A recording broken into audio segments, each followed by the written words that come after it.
बंधु माने नूतन वर्ष 2025 उपलक्षे आपण मानकु समस्तंकु मोर हार्दिक शुभेच्छा एवं शुभकामना। तो बंधु माने आजिर एही भिडियोटी तुला राशि व्यक्ति विशेष मानक पई बहुत गुरुत्वपूर्ण अटे। तो सेति पई आपण माने भिडियोटी को स्किप न करी थरे मात्र शेष पर्यंत निश्चय देखंतु। आजिर एही भिडियो रे आमे माने जानिबा तुला राशि व्यक्ति विशेष मानक पई एही नूतन वर्ष 2025 किपरि रहिबो। बंधु माने आम समस्तंक मनरे एही उत्कंठा रहिछि जे आसिबाको जाउथिबा नूतन वर्षटी आम मानक पई किपरि रहिबो। एही नूतन वर्ष रे आम जीवन रे केउ सब परिवर्तन हेबो, केउ सब घटना गुड़िक घटिबो। तेबे एही नूतन वर्ष 2025 मसिया रे तुला राशि व्यक्ति विशेष मानकर स्वास्थ्य, शिक्षा, प्रेम, वैवाहिक जीवन, भाग्य, क्यारियर एवं व्यापार वाणिज्यर स्थिति किपरि रहिबो से विषय आजिर एही भिडियो रे आमे माने विस्तार रूप रे आलोचना करिबा। तुला राशि वार्षिक राशिफल उपरे जानिबा। कारण एही नूतन वर्ष 2025 मसियाटी अन्य वर्ष मानक परि एते साधारण नुहे। एही नूतन वर्ष 2025 रे चारोटी बड़ ग्रह मानकर राशि परिवर्तन हेबाको जाउछि, जहाकी एक महा संयोग अटे। शनि, राहु, केतु एवं देवगुरु बृहस्पतिंकर राशि परिवर्तन हेबाको जाउछि। तेबे एही 4 कोटी बड़ एवं प्रमुख ग्रह मानकर राशि परिवर्तनर आपणक जीवन उपरे केउ भली प्रभाव पड़िबो से विषय रे आजिर एही भिडियो रे आमे माने विस्तार रूप रे जानिबा। तो बंधु माने जदि आपणकर तुला राशि होइथाय तेबे भिडियोटी को लाइक करे चैनल टी को सब्सक्राइब कर देबे एवं कमेंट बॉक्स रे भक्ति एवं श्रद्धार सहित जय श्री जगन्नाथ निश्चय लिखिबे। तेबे बंधु माने आजिर एही कार्यक्रमटी जन्म राशि एवं चंद्र राशि उपरे आधारित अटे एवं राशि चक्रर 12 गोटी राशि मध्यरु सप्तम राशि हेउछि तुला राशि एवं तुला राशिर राष्ट्राधिपति हेउछन्ति शुक्र। तो नूतन वर्षर आरंभ रे शुक्र आपणकर पंचम भावरे विराजमान अछंती एवं शनिक सहित विराजमान अछंती। आपणकर द्वितीय भावरे विराजमान अछंती बुध, तृतीय भावरे विराजमान अछंती सूर्य, षष्ठ भावरे विराजमान अछंती राहु, अष्टम भावरे विराजमान अछंती देवगुरु बृहस्पति, दशम भावरे विराजमान अछंती मंगल एवं आपणकर द्वादश भावरे विराजमान अछंती केतु। तो यह हेउछि जनवरी मासरे ग्रह मानकर अवस्थिति। तेबे सर्वप्रथमे आसंतु जानिबा देवगुरु बृहस्पति आपणको केउ सब फल प्रदान करिवे। तो बंधु माने 15 मई 2025 पर्यंत देवगुरु बृहस्पति आपणकर अष्टम भावरे रहिबे। एहा परे आपणकर नवम भावको चलन करिवे। तो 15 मई 2025 को गुरु निजर राशि परिवर्तन करी आपणकर नवम भावको चलन करिवे। तो बंधु माने देवगुरु बृहस्पति हेउछन्ते आपणकर तृतीय एवं षष्ठ भावर अधिपति। तो तृतीय एवं षष्ठ भावर अधिपति होई गुरु आपणकर अष्टम भावरे विराजमान करिसंती। तो 15 मई 2025 पूर्वरु जे पर्यंत गुरु आपणकर अष्टम भावरे रहउछन्ती से पर्यंत आपणको निजर लिवर, डाइजेशन ए सबुरे ध्यान रखिबार अछि। एहा सहित आपणकर मैनेजमेंट स्किल रे मध्ये टिके कम देखा देई पारे। तो जदि आपण कोनोसी मैनेजमेंट विषय रे चिंता करूछंती, कोनोसी मीटिंग विषय रे चिंता करूछंती, तो मे मास परे आपणक पई समय भलो रहिबो। कारण 15 मई परे गुरु जेतेबेले आपणकर नवम भावको चलन करिवे तो सेतेबेले आपणकर प्रथम भाव उपरे गुरुंकर दृष्टि रहिबो, जा फल रे आपणक मध्ये रे मैनेजमेंट स्किल्स भलो रहिबो, आपणकर ज्ञान रे वृद्धि आसीबो। बंधु माने जेतेबेले गुरु अष्टम भावरे विराजमान थांती तो व्यक्ति बिना किछि कारण रे ही आर्गुमेंट करबाको लागि थाए। ताहा आपणकर कार्य क्षेत्र रे हेउ किबा आपणकर संपर्क रे हेउ, किंतु प्रत्येक जगह रे आपण बिना किछि कारण रे ही जुक्ति तर्क करिथांती। मात्र गुरु जेतेबेले अष्टम भावरे रही आपणकर द्वितीय भावको देखिथांती तो आपणकर धन रे वृद्धि होइथाए, आपणकर संचित अर्थ रे वृद्धि होइथाए, बैंक बैलेंस बढ़िथाए एवं 15 मई पूर्वरु आपणकर धन बढ़ी पारे एवं आपण कोनोसी छोट मोट जगह रे इन्वेस्ट मध्य करि पारंती। एवं जे पर्यंत गुरु आपणकर अष्टम भावरे रहिछंती तो अष्टम भावरे गुरु विपरीत राजयोग मध्य सृष्टि करूछंती। कारण षष्ठ भावर अधिपति आपणकर अष्टम भावरे विराजमान अछंती। तो गुरु आपणको विपरीत परिस्थिति रु बाहर करिवार कार्य करिवे। तो जदि आपण कोनोसी कोर्ट कचेरी मामला रे चिंताग्रस्त अछंती, ऋण जनित कोनोसी समस्या रे आपण अछंती तो से सबरु बाहरिबा पई गुरु निश्चित रूप रे आपणको बाट देखाइबे। तापरे 15 मई को जेतेबेले गुरु आपणकर नवम भाव को चलन करिवे तो संपूर्ण वर्षटी गुरु आपणकर नवम भाव रे ही रहिबे। बंधु माने नवम भावटी को बहुत शुभ माना जाय थाए। नवम भावटी भाग्यर भाव होइथाए, लक्ष्मी स्थान होइथाए एवं नवम भावटी को त्रिकोण बोली मध्य कुहा जाय थाए। तो गुरु जेतेबेले आपणकर नवम भाव को आसीबे सेतेबेले गुरु आपणकर प्रथम भाव को देखिबे। तो जहा फଳରେ आपनको अचीवमेंट मिलिबार बहुत अधिक संभावना देखा देबो। जदि आपण विद्यार्थी अटंती तो आपणक पई उच्च शिक्षा बहुत भल रहिबो। आपण उच्च शिक्षा करिवार सुजोग पाइबे। एहा व्यतीत गुरु आपणकर तृतीय भाव को मध्य देखिबे, जहा फଳରେ आपणकर ऑनलाइन कार्य गुडिक बढ़ी जिवो। स्मॉल ट्रैवल्स मध्य हेबो। डिजिटल वर्क रे आपण अधिक समय देबे, अर्थात आपणकर पर्सनल लाइफ रे हो किबा प्रोफेशनल लाइफ रे हो ऑनलाइन जिंस गुडिक आपणक जीवन रे अधिक समय नेबो। गुरुंकर दृष्टि आपणकर पंचम भाव उपर को मध्य रहिबो। तो जो तुला राशि व्यक्ति विशेष मानकर संतान को नहीं कोनोसी प्रश्न रही, फैमिली प्लानिंग को नहीं कोनोसी प्रश्न रही, तो 15 मई पर आपणक पई समय शुभ रहिबो। आपण फैमिली प्लानिंग करबा पई एही समयटी आपणक पई भल रहिबो। कारण गुरु आपणकर नवम भाव रे रही आपणकर पंचम भाव को देखिबे।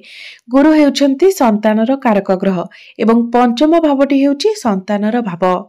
तो संतानर कारक ग्रहंकर दृष्टि जेतेबेले आपणकर संतानर भाव उपरे पड़िबो तो हे आपणको बहुत अधिक शुभ फल प्रदान करिवो। जदि आपणकर संतान नाही तेबे संतान हेबार बहुत अधिक संभावना रहुची एवं जदि संतान अछंती तेबे तांकर कैरियर पई मध्ये एहा बहुत भल समय रहिबो। एवं तृतीय भावर स्वामी होई गुरु जेतेबेले आपणकर नवम भावरे विराजमान करिवे तो आपणकर स्मॉल ट्रैवल्स होई पारे। आपणक मध्यरे आध्यात्मिकता मध्य बढ़ी पारे। एबे आसंतु जानिबा शनि आपणको केउ भली फल प्रदान करिवे। तो बंधु माने सबुठारु गुरुत्वपूर्ण कथा हेउची जे 2025 मसिया रे ना तो आपणकर शनि अढे चलीची ना तो आपणकर शनि 7.5 चलीची। तो संपूर्ण रूप रे आपण शनि दशार मुक्त अटंती। तो शनि आपणकर पंचम भावरे विराजमान अछंती। मात्र 30 मार्च 2025 को शनि आपणकर षष्ठ भाव को चलन करिवे। तेबे 30 मार्च 2025 पूर्वरु शनि आपणकर पंचम भावरे रहिबे। तेबे पंचम भावरे शनिकर स्थिति बहुत भल रहिछि। संतान को नै कि हेउ, आपणकर प्रेम जीवन को नै कि हेउ, आपणकर मेंटालिटी को नै कि हेउ किबा बुद्धिमत्ता को नै कि हेउ, शनि ए सब क्षेत्र रे बहुत भल फल प्रदान करिवे। तो 30 मार्च पूर्व जदि आपण एपरि किछि कार्य करबा पई जाउचंती जोथिरे बुद्धिर अधिक आवश्यकता पड़ी थाए, जोथिरे आपनको स्मार्ट वर्क करबा को पड़ी थाए किबा संतान को नै आपनको किछि डिसिजन नेबार थाए किबा निजर शिक्षा रे आपण किछि निजर पाठ पढाय आपण किछि डिसिजन नेबा पई चाहुचंती तो ए सब क्षेत्र रे शनि आपनको शुभ फल प्रदान करिवे। 30 मार्च पूर्व जदि आपण एडमिशन नेबा पई चाहुचंती तो निश्चित भाव रे आपण एडमिशन नै जानतु। तेबे शनि जेतेबेले 30 मार्च को आपणकर षष्ठ भाव को चलन करिवे तो संपूर्ण वर्षटी आपणकर षष्ठ भाव रे ही रहिबे। तो जेतेबेले शनि आपणकर षष्ठ भाव को चलन करिवे सेतेबेले आपण निजर प्रेम जीवन उपरे टिके विशेष ध्यान देबा उचित। आपणक मध्यरे जेपरि आर्गुमेंट न हुए, मिस अंडरस्टैंडिंग न हुए किबा अजथा कथारे जेमिति आपणक मध्यरे जुक्ति तर्क न हुए सेति प्रति आपण विशेष ध्यान देबा उचित। कारण शनि आपणकर पंचम भावर अधिपति होई षष्ठ भावरे विराजमान करिवे एवं आपणकर द्वादश भाव को दृष्टि देबे। तो छोट छोट कथा को नेकी ही आपणकर पार्टनर आपणक ठारू दूर को चली जाय पारंती। मात्र शनि जेतेबेले आपणकर षष्ठ भाव को चलन करिवे तो रोग, ऋण एवं शत्रु एही तीनोटी जाग जिनिसर नाश करिवे। कारण षष्ठ भावटी होइताय रोग, ऋण एवं शत्रुर भाव। मात्र आपणकर षष्ठ भावटी जेहेतु बृहस्पतिंकर भाव तो शनि को एसबुरे टिके समय लागिबो। मात्र आपण जदि चेष्टा करंते तो एसबु क्षेत्र रे आपण निश्चित भावरे सक्सेस होई परिबे। कारण शनि जो स्थान रे विराजमान थांती सेही स्थान सहित जड़ित कार्य गुडी को आमे अधिक करिथाउ, सेतिरे आमे अधिक परिश्रम करिथाउ। तेबे 30 मार्च 2025 पर आपण लोन मध्य नै पारंती। ता कोनोसी छोट जिनिस को नै कि हो किबा बड़ जिनिस को नै कि हो आपण लोन किंतु करि पारंती। तो बंधु माने 2025 मसियाटी आपणक पई एपरि एक वर्ष अटे। शनि जेतेबेले आपणकर षष्ठ भावरे रहिबे तो आपणक विरुद्ध रे पॉलिटिक्स मध्य होई पारे। अर्थात जदि आपणको ईर्षा करुथिबा व्यक्ति मानकर संख्या बढ़िबो तार अर्थ हेउची जे आपणकर कार्य करिवार स्तर मध्य बढ़िबो। अर्थात आपणकर कार्य करिवार स्तर बढ़िबो जहा फଳରେ आपणकर प्रॉफिट्स हेबो एवं आपणकर डेली इनकम रे मध्य ग्रोथ आसीबो एवं शनिकर दृष्टि जेतेबेले आपणकर द्वादश भाव उपरे रहिबो तो आपणकर लॉन्ग ट्रैवल्स होई पारे किबा फॉरेन ट्रैवल्स मध्य होई पारे। तेबे आपण जदि विदेश यात्रा करबा पई चाहुचंती किबा विदेश रे आपण परमानेंट एड्रेस बनाइबा पई चाहुचंती तेबे शनि आपणको पई जोगकारक अटंती सेथिरे आपण सक्सेस होई पारिबे। शनि आपणकर षष्ठ भाव रे रही आपणको गभीर ज्ञान प्रदान करिवे। तेबे आपणको आख पाखरे थिबा व्यक्ति मानक सहित आपण टिके अप डाउन देखि गति करि पारंती अर्थात सेमानक सहित संपर्क आपणकर अप डाउन। एबे आसंतु जानिबा राहु केतु आपणको केउ भली फल प्रदान करिवे। तो बंधु माने 18 मई पर्यंत राहु आपणकर षष्ठ भाव रे अछंती एवं 18 मई को राहु आपणकर पंचम भाव को चलन करिवे एवं केतु आपणकर द्वादश भाव रु एकादश भाव को चलन करिवे। तेबे 18 मई पूर्वरु राहु आपणकर षष्ठ भाव रे बहुत भल स्थिति रे रहिछंती। राहु आपणकर षष्ठ भाव रे रही आपणको चालाक एवं चतुर बनाउछंती कारण राहु जितेबेले षष्ठ भाव रे रहितांती तो व्यक्ति को बहुत चालाक चतुर एवं स्मार्ट बनाई थांती। राहु तृतीय षष्ठ एवं एकादश भाव रे बहुत अधिक शुभ फल देई थांती। तो आपण माने लक्ष्य करिथिबे जे जदि आपणको पाखरे चाकरी नथिला राहु एही स्थान रे रही निश्चित भाव रे आपणको चाकरी प्रदान करिथिबे किबा जदि न होइथिबो तो एही 18 मई सुधा आपणको निश्चित भाव रे चाकरी प्राप्ति होइजिबो एवं केतु आपणकर द्वादश भाव रे रही आपणकर मध्यरे आध्यात्मिकता बढ़ाई थांती दूर यात्रा कराई थांती धार्मिक यात्रा कराई थांती किबा सामाजिक कार्यकलाप रे मध्य आपणको से लगाई थांती। तो 18 मई रे राहु आपणकर पंचम भाव को चलन करिवे तापरे संपूर्ण वर्ष आपणकर पंचम भाव रे ही रहिबे। तो 18 मई को राहु जेतेबेले आपणकर पंचम भाव को चलन करिवे एवं शनि आपणकर षष्ठ भाव को चलन करिवे तो उभय पक्षरु देखा जाउछि जे आपणको निजर प्रेम जीवन प्रति विशेष ध्यान रखिबार अछि कारण पंचम भाव रे राहुंकर विराजमान एवं पंचम भावर अधिपति षष्ठ भाव रे विराजमान करिबा जहा आपणकर प्रेम जीवन प्रति विशेष ध्यान देबार अछि। तेबे आपण गोटे जिनिसर विशेष रूप रे ध्यान रखिबे जे राहु आपणकर पंचम भाव रे रहिला बेले आपण केबे भी ओवर कॉन्फिडेंस हेबे नाही निज भितरे अहंकार भाव रखिबे नाही निजको बहुत अधिक चालाक मध्य भाबिबे नाही कारण पंचम भावटी होइथाय बुद्धिमता ज्ञानर भाव एवं राहु जेतेबेले पंचम भाव को आसीबे तो ए सब को नेकी आपणक मनरे से गर्व आनिबे तेबे आपण माने ए सब जिनिस ठारू दूरे रहबा आपणक पय भल रहइबो कारण अहंकार प्रत्येक व्यक्तिक पय क्षतिकारक होइथाय एवं राहु जेतेबेले पंचम भाव को आसीबे तो आपणको पेट संबंधित जिनिस प्रति विशेष ध्यान रखिबार अछि कारण एही समय आपणकर पेट संबंधित समस्या देखा दे पारे तो आपण निजर खाद्य प्रयोग प्रति ध्यान रखंतु।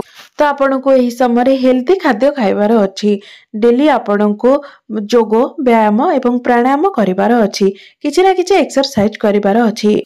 केतु आपणकर एकादश भाव रे रही आपणको असंतुष्टि प्रदान करिवे आपणको पाखको जहा आसुची से सबरे आपण संतुष्ट होई पारिबे नाही आपण बहुत अधिक जिनिस पाइबार आशा रखिबे। तो बंधु माने सेथिपाय आपण किछि विशेष प्रतिकार करबा उचित किछि उपायर पालन करबा उचित। तेबे प्रत्येक दिन आपण शुक्रंकर बीज मंत्र 108 थर जप करंतु प्रत्येक दिन उदित सूर्य को तंबा पत्र रे जलार्घ्य अर्पण करंतु एवं प्रत्येक दिन आपण हनुमान चालीसार पाठ करंतु आपणको अधिक शुभत्व प्राप्ति हेबो एवं आसुथिबा समस्या गुड़िक मध्य दूर होई पारिबो। तेबे बंधु माने 2025 मसियाटी आपण मानक पई शुभमय हेउ मंगलमय हेउ